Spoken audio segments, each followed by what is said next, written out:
was much younger then. You listened to what I said. I was much fonder then. Hi AnnaLina, how you going? I'm good, thank you. How are you?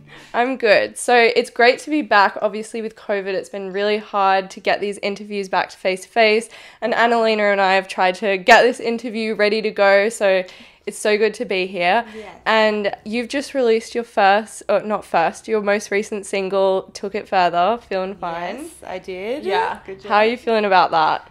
I'm feeling good about it. Yeah. I'm excited about it. Yeah. Yeah, it's just been a weird time, but I think everyone's finally keen. Like, everyone's been working during COVID, I think, or haven't, doesn't matter. Yeah. Did you find, obviously I know people in general found the lockdown really hard, this most recent one. Did you find creatively you like really struggled with it? Yeah, honestly, I did. The first one, like last March, I was like, sweet, I was feeling productive. I was like, this is the time off I've been like wanting, because I'm such a busy person. And I was like, this would be great. And I did enjoy it, and I feel like I made the most of it. But this time I was just like, I don't want to. Yeah. Just shut down. It's fine. Yeah. And I was like working on the new release and doing everything for that. But I think creatively, it was definitely stunted. Yeah. It was definitely hard for artists. I definitely saw the messages I was receiving from people being like, they weren't motivated, they didn't have anything that was inspiring them. You got one of those messages from me? Yeah. I got some messages from you. Did you even find that it was hard to do covers, like not even just like your own stuff? Did you struggle just singing music that wasn't your own? Yeah, I did. Although, like, growing up, always like my biggest emotional release would just be like coming home and after school and putting on the backing track to like a Christina Aguilera song and just like belting it out, and that would be like, it made me feel so much better. Sorry. It made me feel so much better. And then I think I kind of forgot that was something that made me feel good, because singing, I was just associating it with the guilt of not being creative. And so when I finally did like sit down on my piano and just like have a big sing, I felt so good. And did you write Took It Further a while ago or during lockdown? No, it was written in 2018. Oh, wow. Yep. And it was very different when it started. I wrote the like first bunch of lyrics by myself, and the melody was totally different, just on my piano. And then my boyfriend at the time, who I do a lot of music with, Runaway Mornings, he was like, let's just sit down and write something. And I was just in a not good place then as well with writing. And then he forced me to, and I was really happy that he did. And then finally we're getting it out. But yeah. That's amazing. A long time in the making. Do you feel like you have a kind of complicated relationship with your music? Do you kind of feel like you're almost in a relationship with it, and it's like sometimes you have really good moments and sometimes you have really bad moments? Oh, yeah. And I'm bad at relationships. All in all, I was like, yeah, I think the imposter syndrome and like writing, and like as soon as I write a line, sometimes I'll get mostly like what I imagine other musicians are going to think of it as soon as I've written one line, instead of just like letting it flow and not, it's like I just already am judging myself before I can even really start.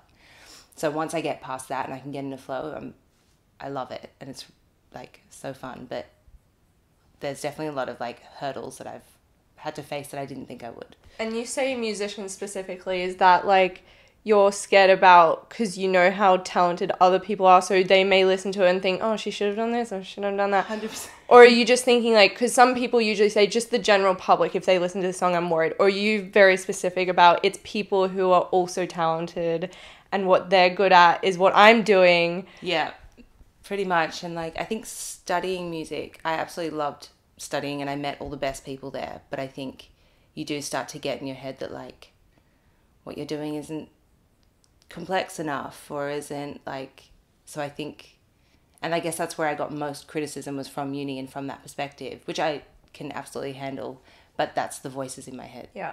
I guess. Or it's mostly my own voice, and I'm a musician, so yeah. It's just all on me. Yeah. And yeah. I guess that's an intimidating thing to go, because where did you study? AIM. Yeah, see, that's intimidating because, like, obviously you're going to be surrounded by other people who are doing the same thing you're doing. Yeah. And so to constantly, yes, you're getting critiques from like your teachers and stuff like that, but it's like you're also surrounded by everyone else who's also trying to like aim for the same thing, and it's like that can be competitive, is it? I mean, surprisingly, it wasn't. It was very like, it was a really fun collaborative environment. I think just personally I was like young and intimidated and felt like I, you know, at school you have like 3 singers and you're like the singer. Yeah. And then you come out of school and everyone's a singer and you're like, oh, okay. Like, I think it's my own insecurities. It's like, but the actual environment was really collaborative, and I learned so much and met great people. That's really good. Yeah. Do you find that you collaborate with people that you met from AIM and stuff? If it's not directly from AIM, it's like someone I met through someone else who, it's like it kind of all leads back there. Like, yeah. And you mentioned that with Took It Further, you wrote that with a partner.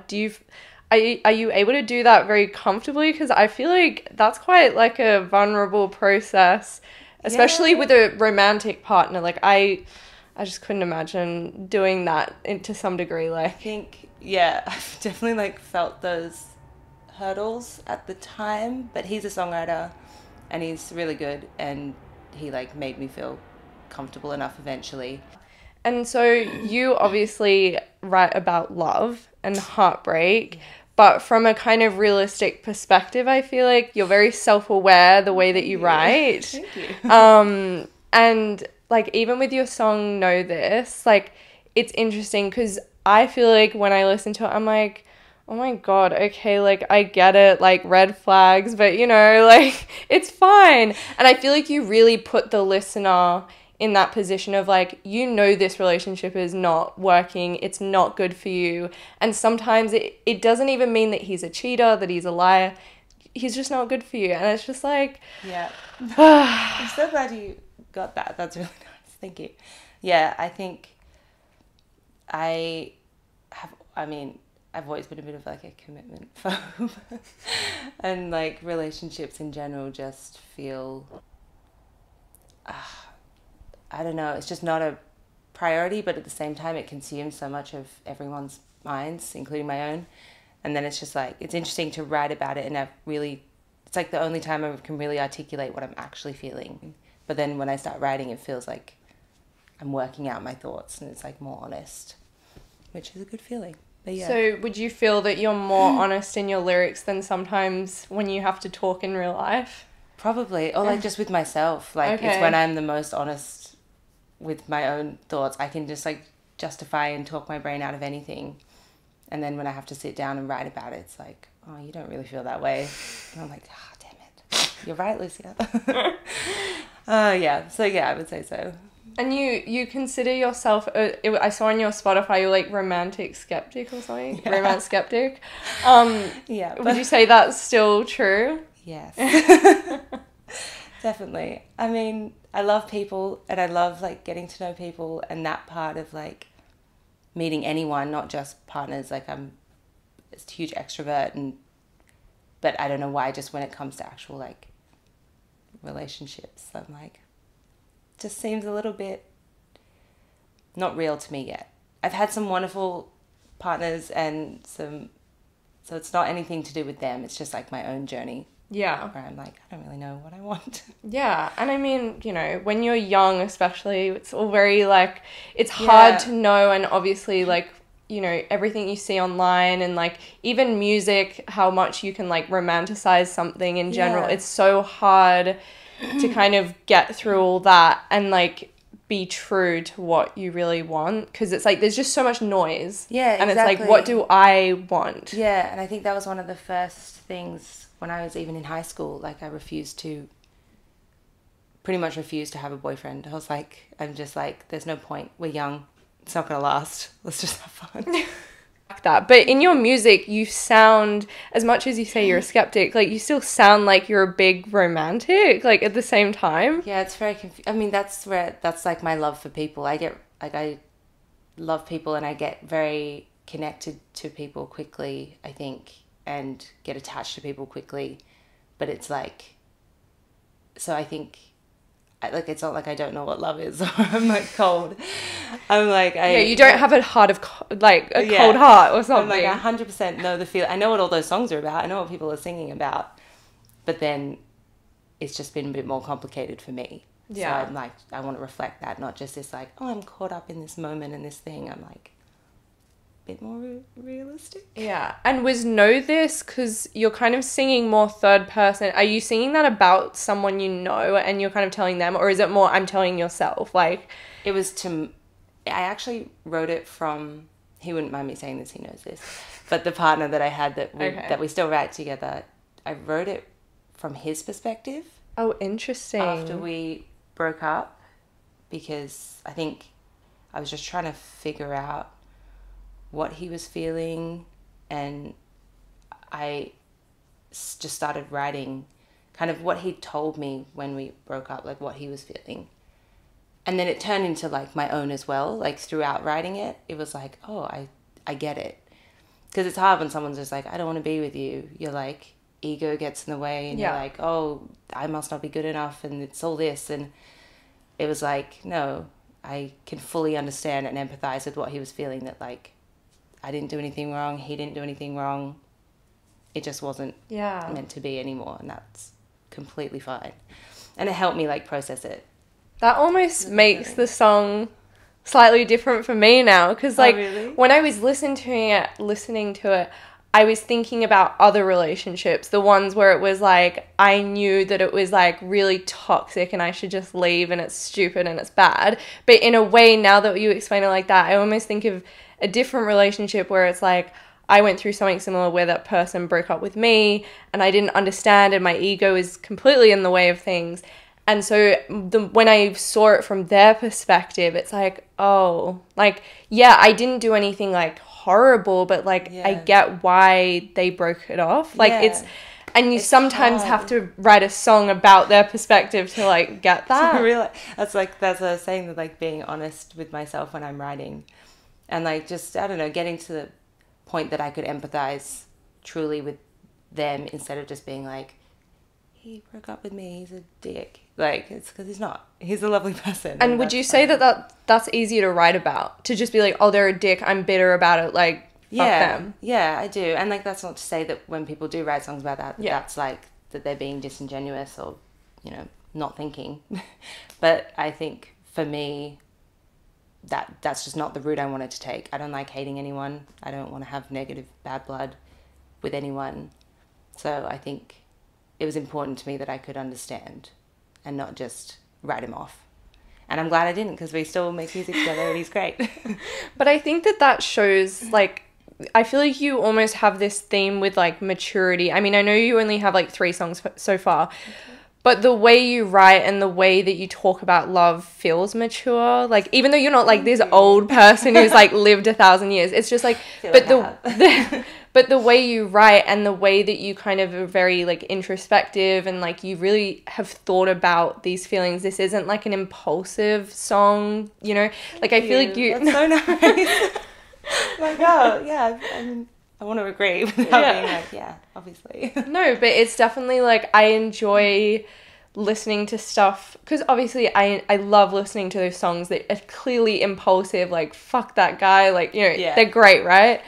But I also like the songs that challenge me, and I think would challenge other people who have been in those kinds of situations where it's like, wait a second, like, it's deeper than that. It's not just about one person being, you know, I don't want to be with you. It's like, it's deeper than that. And it's like, why? 100%. I think I guess I'm not writing it to be like, to challenge people necessarily, but to challenge myself. So then I hope that translates to other people, and that they'll think about the lyrics. Like, I suppose like most of my emotional teachings have come from listening to other music. You know, that's like where it's used to like sit on the bus and like look out the window and have your headphones in and just sit there and think you were really deep. What's bus cry? Yeah, bus cries, love that. What song do you feel like taught you the most about love? Like, when you think of a song and love, what comes to mind? Ooh, that is a hard question. I've always loved this guy called Gregory Alan Isakov. He's like a indie folk songwriter, singer-songwriter kind of guy. And he has like 5 albums, and I just listened to them all on repeat, like for about 4 years. And I feel like his lyrics are very poetic. They're not like super like literal. Yeah, they're not super literal, exactly. But I think just like the feeling that he has in all the songs, I don't know, that's like what I would always listen to when I was like trying to process any emotions. It would just be like, he always had some song that matched what I was like feeling. And also made me think about it differently. So I'd say him as an artist, or like Jeff Buckley, So Real. Yeah, it's So Real that I'm thinking of. That song has gotten me through a breakup or two. But yeah, I don't.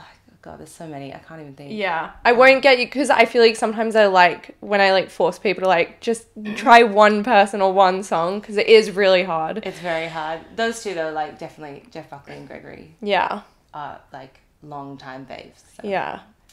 I'm and I definitely happy with those yeah, and lock them in. Yeah, and I feel like lock them in. I definitely feel like you are on track to really creating a long history of music that is really about looking at love with that kind of mature perspective. And if anything, you've definitely already challenged me and how I feel, and I think that's an accomplishment. Thank you. That's like what you do it for. Yeah. So thank you. Like, I find it really hard to listen to music without crying.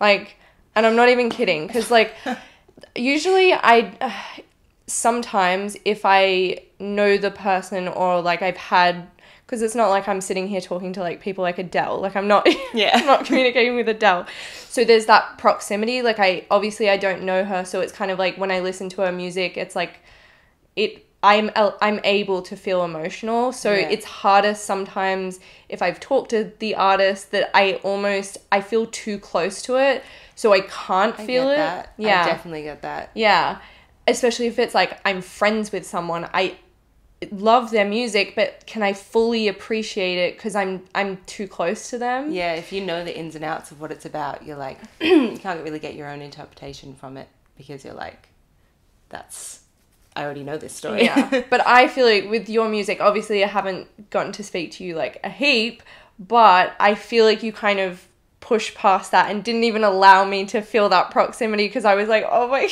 God. That's like the best compliment I could get. I swear to God, that's so nice. And I was also going to ask you whether you do this intentionally or not, but you know the crying technique when singers like make it sound like they're about to cry but they don't? Do you do that intentionally or not? You're looking at me like you have no idea what I'm talking about.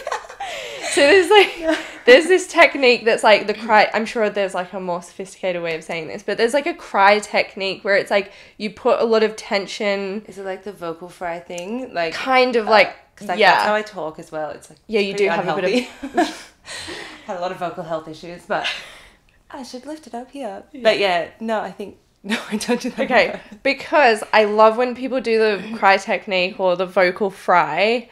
Not so much in the Britney Spears sense, but kind of that like that tension that kind of you almost force the listener to be on edge of crying because you're not crying. And I think that's why they always tell like actors to not actually cry but almost cry, because it forces the viewer to cry.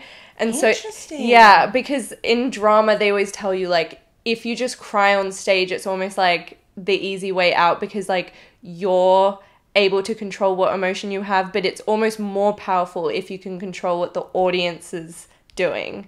Wow. Yeah. I mean, I think about that in a performance context a lot. Like, one of my best singing teachers I've ever had was she was actually like an actress, and I was like the kind of performer where it was like, I got to get every note perfect, and I would stand there with my arms.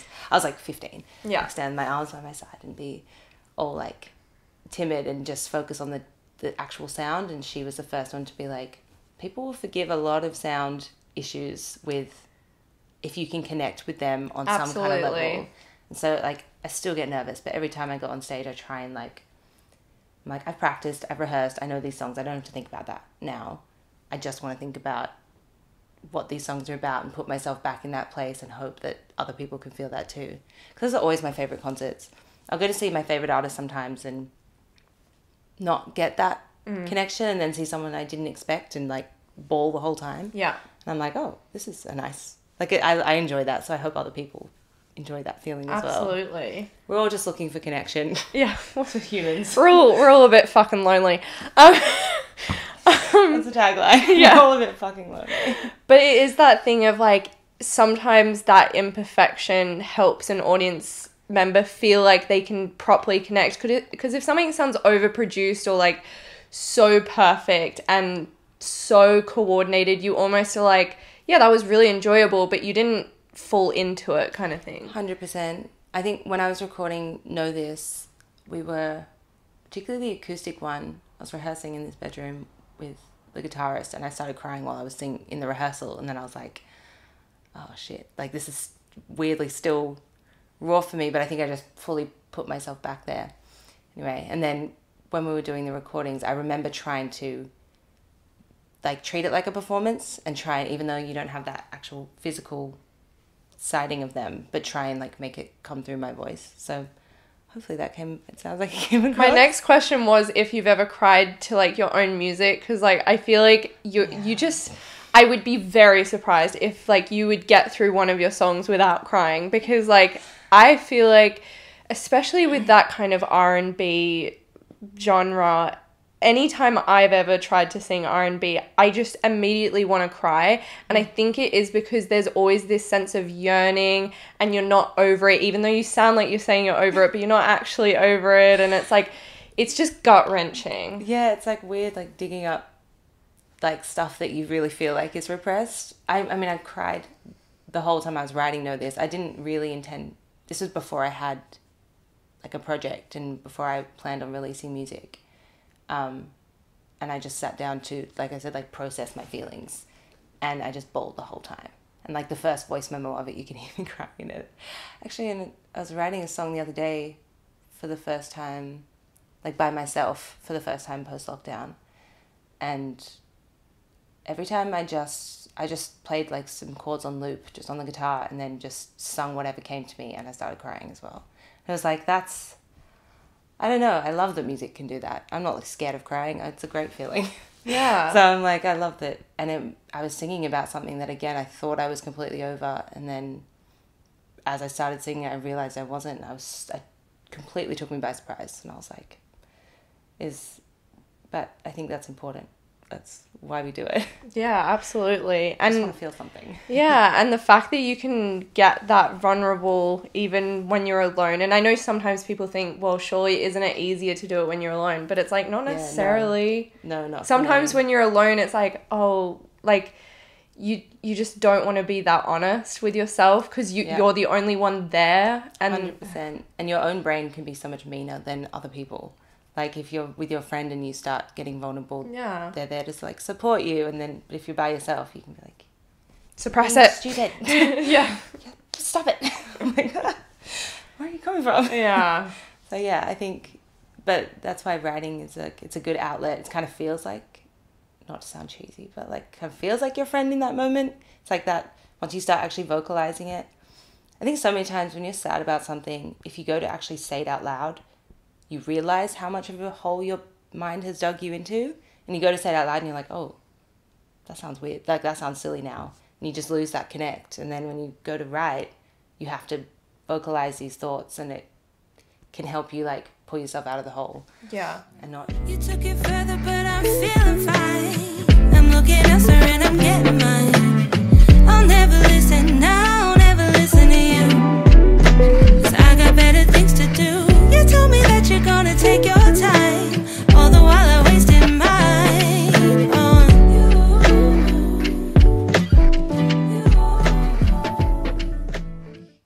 Yeah, I noticed you've only got 3 songs out.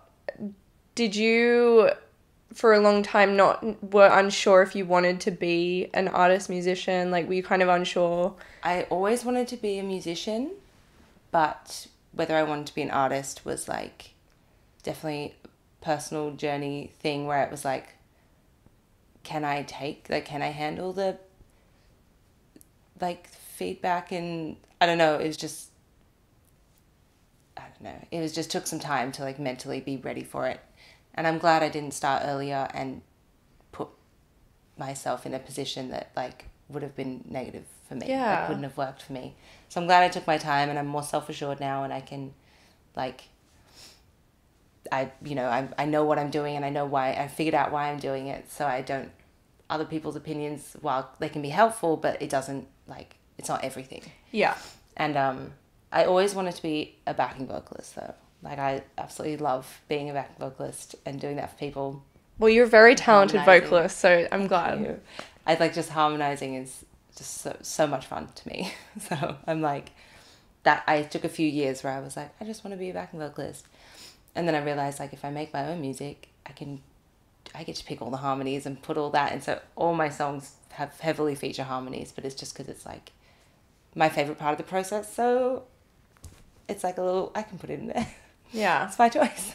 And you know what? I don't think that that's an uncommon feeling. Like, a lot of the people I've spoken to who have, like, recently, in the last couple of years, like, started to release music and made the very conscious decision, I am going to be a solo artist or be the main artist of a band or something like that.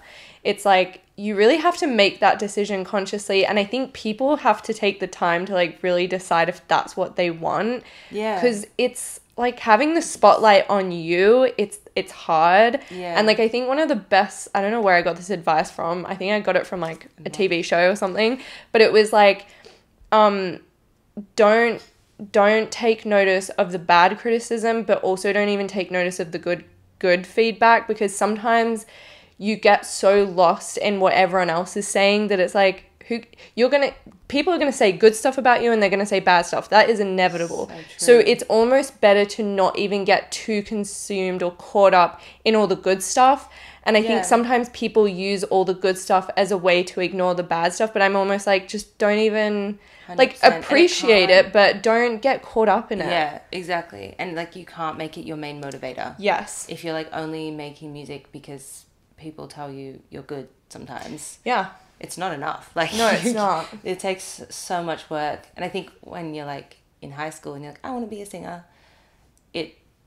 at that point, being a singer looked very different to after I'd like been in the industry for a few years and I was like in some bands and did some stuff. And then it was like, I realized what it really meant. And that's why I wanted to take a few years like to myself to be like, figure out how I can do it, like actually make it a practical thing for myself. And when I decided that I did, I felt more empowered to actually like really go for it than if I just like kind of got swept up in it.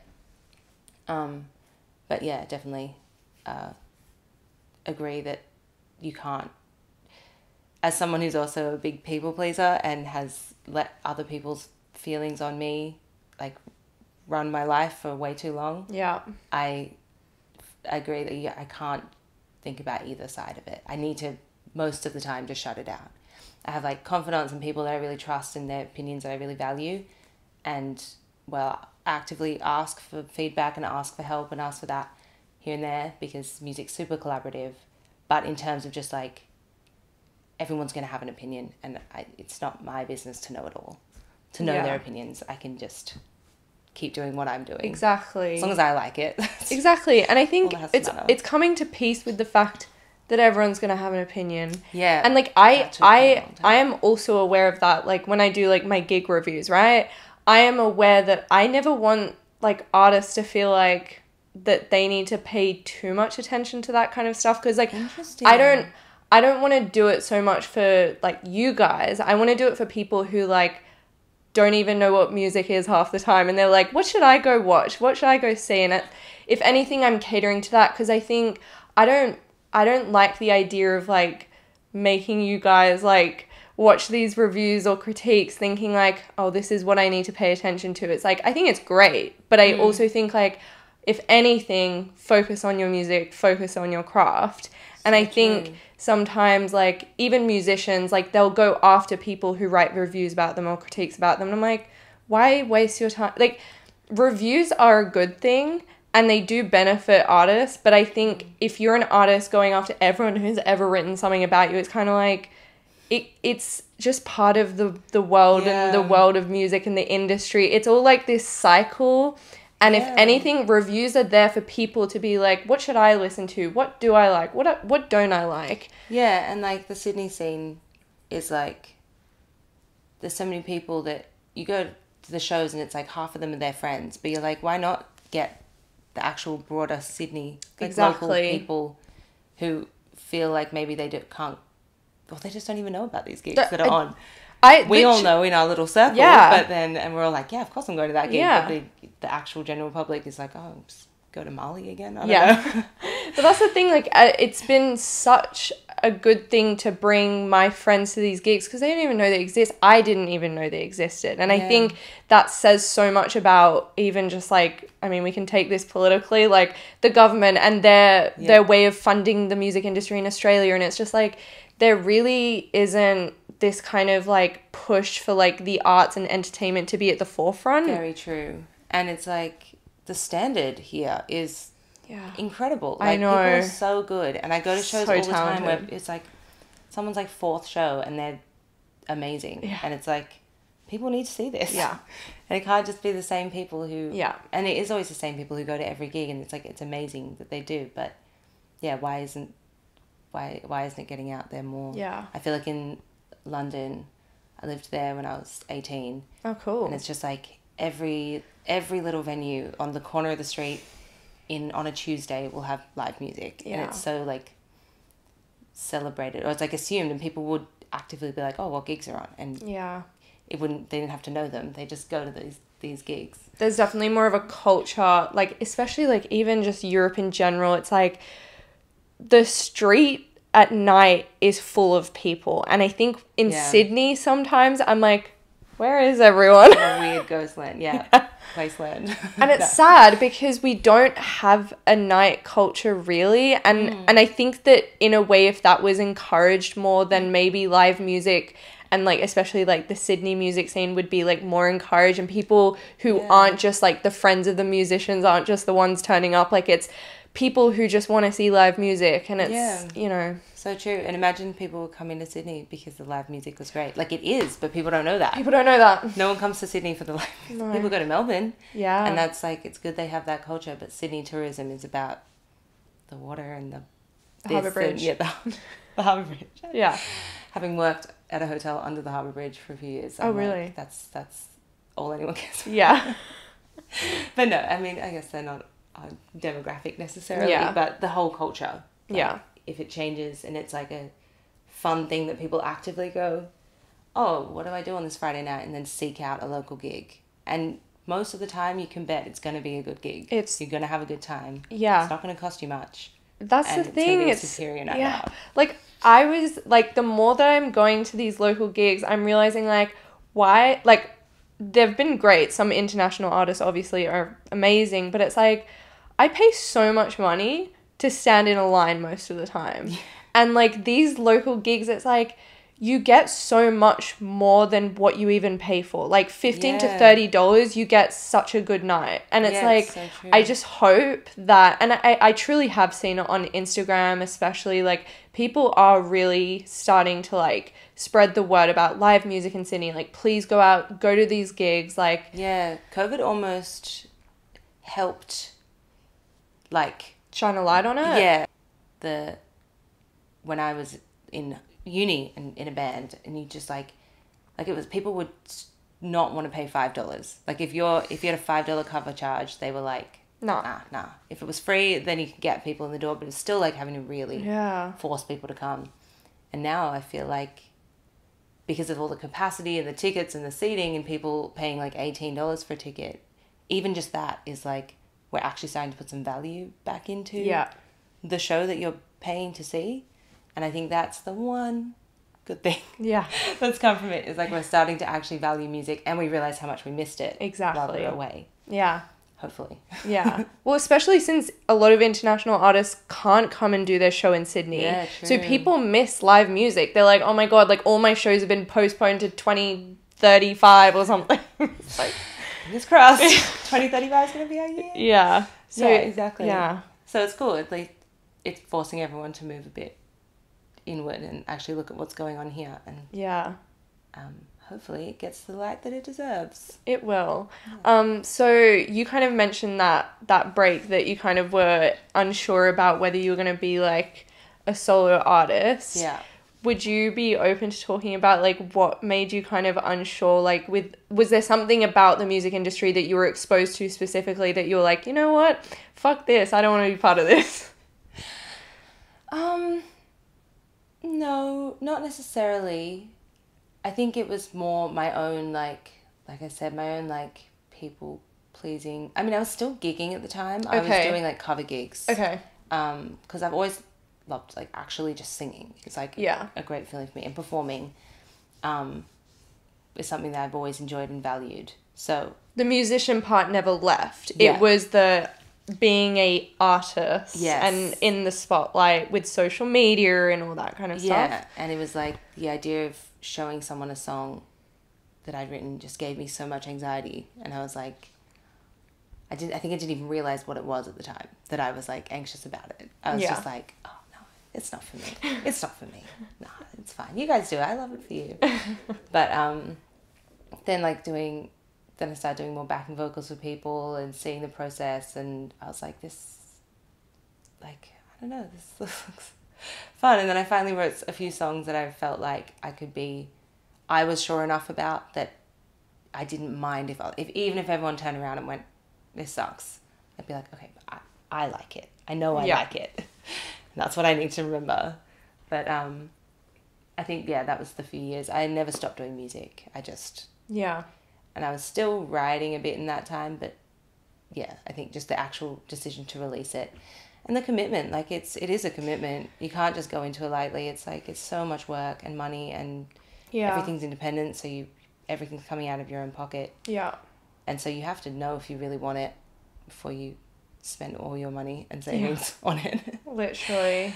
But that's my main reasoning. Yeah. But I'm glad I'm here now. Yeah. And were you always sure that It's Seasonal was going to be your first? Because that was your first release, yes? Yeah, that was one of the first ones I wrote with that boyfriend at the time as well, with Runaway Mornings. And he, like, it's funny because the song is about, like, a fling and, like, just, like, having those relationships that are, like, for a good time, not a long time, that you just, like, enjoy everything. It's about when I was, like, when I would travel. And because when I was 18, I lived in London and I went to lots of different places. And, like, I'd meet someone there and we'd, like, date for 2 weeks, like we were in a relationship in Turkey, and then knowing that it would end, knowing of course that it would end, like barely spoke English. And we were just like, but I had a great time with him for those 2 weeks, said bye, never really spoke again. And it was like, I remember that so fondly, and I'm so glad that happened, but I'm not like clawing at all these, like, people can be part of an experience and then leave it at that. Yeah. And I think that's the whole sentiment of that song. Is just like, it's seasonal. Yeah, it's seasonal. It's just, there's a guy for every season. I'm like, I'm also here just for you for this time. Let's have fun and let's enjoy it. It's like a commitment folk anthem for me that I hadn't heard before, I feel like, in a song. Yeah, no, it felt really like, I mean, I love when I listen to a song and there's like a clear theme, and like it was just nice that you sprinkled in like your thoughts about autumn and then summer. Like, you just use the different seasons in a different way that was really creative. And I guess, like, I mean, I was kind of listening to that song probably a bit deeper than maybe more of that fling sentiment.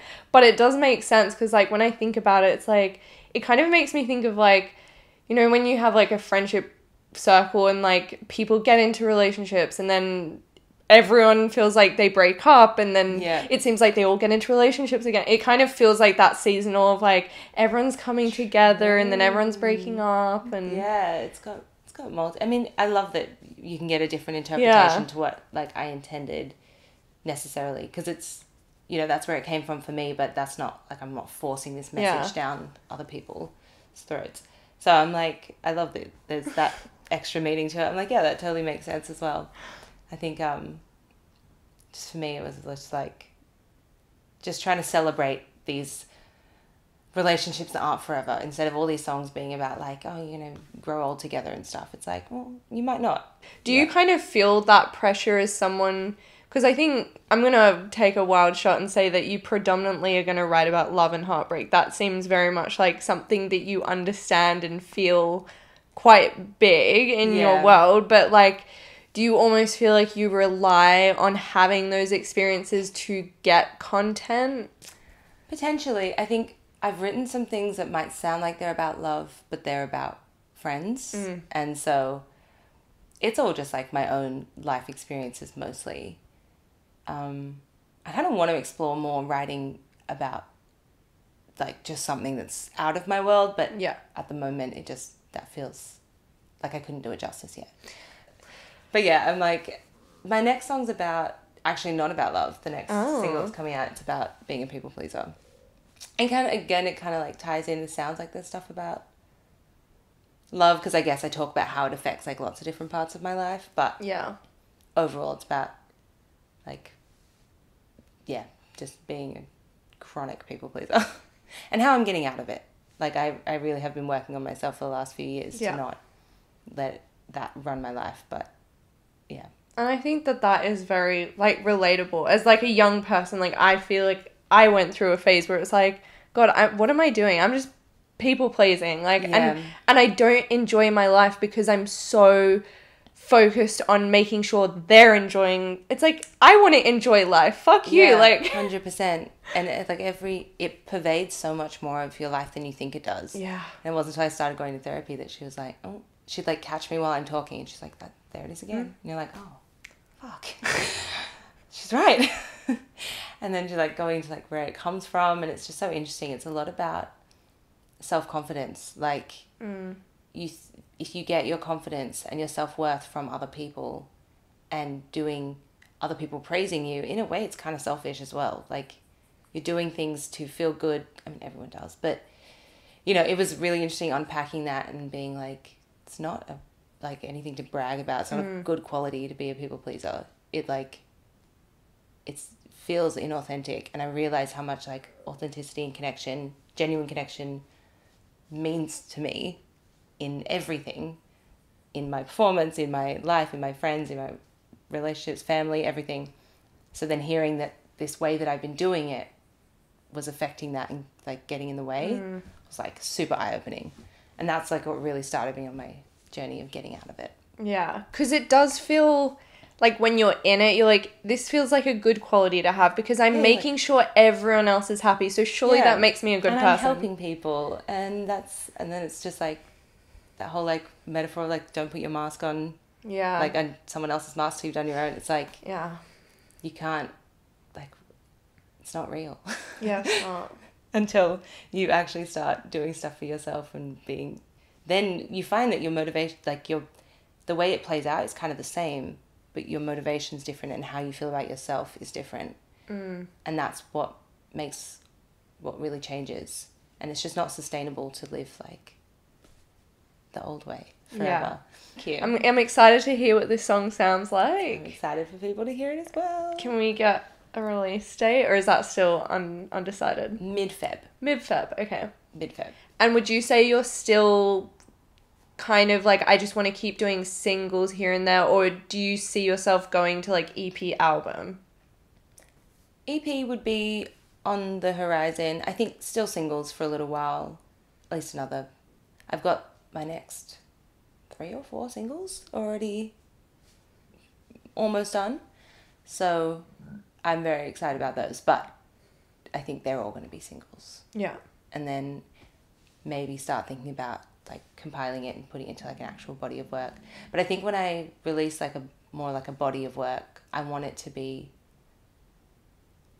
just be a collection of singles. I want to think about a concept that, like, ties through all of it, and I feel like that'd be a really fun process for me, and making them all, like, cohesive. And I think while I'm still figuring out my sound and what I want to sound like, singles work. Yeah. But I'm very excited at the prospect of something in the future. And that's good, because I think sometimes it's hard for artists to know when the right time is to, like, oh, should I put out an album or should I do an EP? It's like, I think if the concept feels right, then do it. But if you're just forcing it, it probably isn't going to work. Yeah, it's been, like, the theme of this whole conversation is just, like, just don't try to just do things on your own schedule and your own time and with your own thought, your own justifications, because other people can do things for different reasons and great for them, but that's for them. So yeah, everyone's going to do it differently. Exactly. I think making it formulaic is a recipe for disaster. Yeah. You can't plan, you can't predict anything. You can't be like, okay, by the 5th single I'm going to be huge, so you I can do know. this. It's like, you have no idea. Yeah. So you just got to actually, like, really at the root of it figure out what you want from it. And how, in general, how have you found, because I'm always interested, especially with, like, the Sydney scene, with, like, using social media, because obviously it's, like, it's kind of, like, that double-edged sword. It's, like, you need it, but you also don't want it half the time, and it's, like, you gotta do it, but you don't want to do it. Oh, my God, yeah. It was probably, like, the last 2 or 3 weeks that I've never wanted to break from social media more, and it was around the time of the release, so I was like, we got to do it. We got to do it. But I think, like, in a practical sense, like, planning my posts and stuff, and just so I don't have to think about it too much, or can just, like, make my mind relax a bit. But yeah, social media, it's definitely a habit. Like, it's not something I have, it's not a chore. It's something I already naturally go to all the time, but I don't really want that to be the case. Yeah. So it's a weird battle of trying to take it out of my personal life a bit more, but boost it more in my professional life. Yeah. And that dichotomy doesn't... It's hard. Yeah. It doesn't match super well most of the time. Yeah. But yeah, I think it's fine. I've, like, met lots of lovely people from it. Exactly. And, like, the opportunities that come from it are really cool. So and I'm a very open person. I'm not private at all. Oh, really? So, is that surprising to you? It's surprising, because I feel like I feel like I would say most people I've met so far definitely don't want to share that much about themselves in general. Well, I think in terms of, like, meeting people and everything I've said about, like, connecting with people, I tend to just, like... Word vomit? Yeah. Yeah. But more, yeah, and it's just, like, if I have a chance to connect with someone and they're telling me something that's potentially, like, private or vulnerable or whatever, I will follow suit, and I don't have any shame about any decisions I've ever made. I'm super open about everything. I'm, like, always have been like this. So I think with social media, it felt natural to just, like, put myself out there. I'm like, oh, this is me. Okay. Yeah, like, if you can use that in your professional... Like, if you can use that willingness to put yourself out there professionally, that's going to help you massively. Like... Yeah, weirdly, I find that harder. Oh. I know. It's like... Do you think because you have to take yourself more seriously? Yeah, and I put more pressure on the whole interaction, and then I'm like, oh, God. Then I'll be like, oh, I said too much, and I overthink it. But with regular people, if I leave, like, feeling like we've both gotten to know something about each other, and I leave an interaction, I'm like, that was great. Don't really think about it again. Yeah. But in a professional, I think that's also been my weird hang up with the music industry. This isn't to do with anyone in it. I've loved everyone I've met, but it's my own, like, trying to figure out what's authentic and what's not. Yeah. I think I overthink it a little bit and overanalyze interactions, and I mean, there's definitely fakeness in it.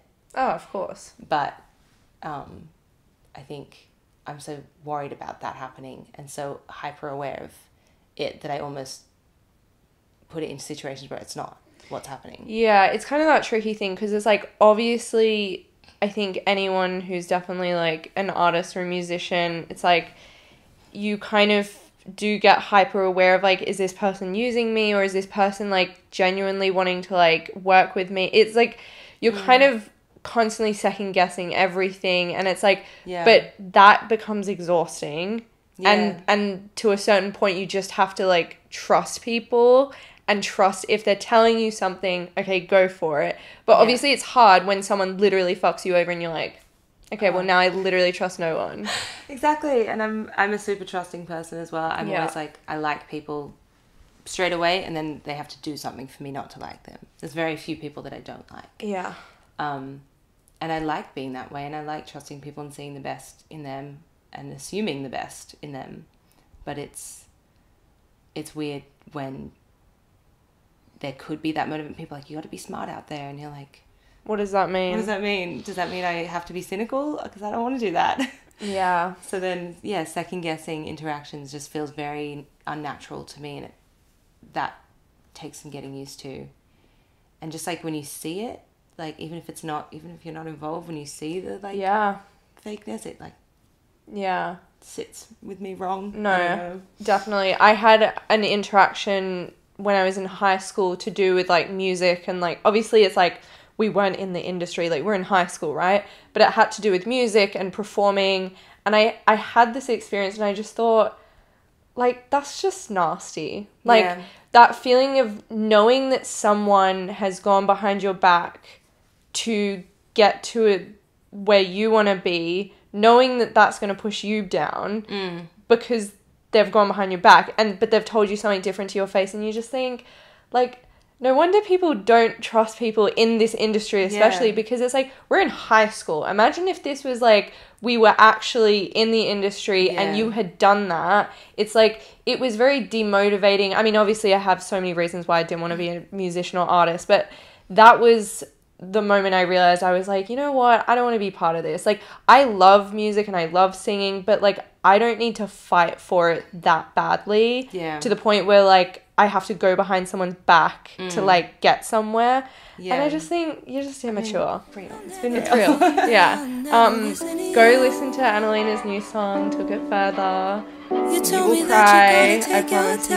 time. And all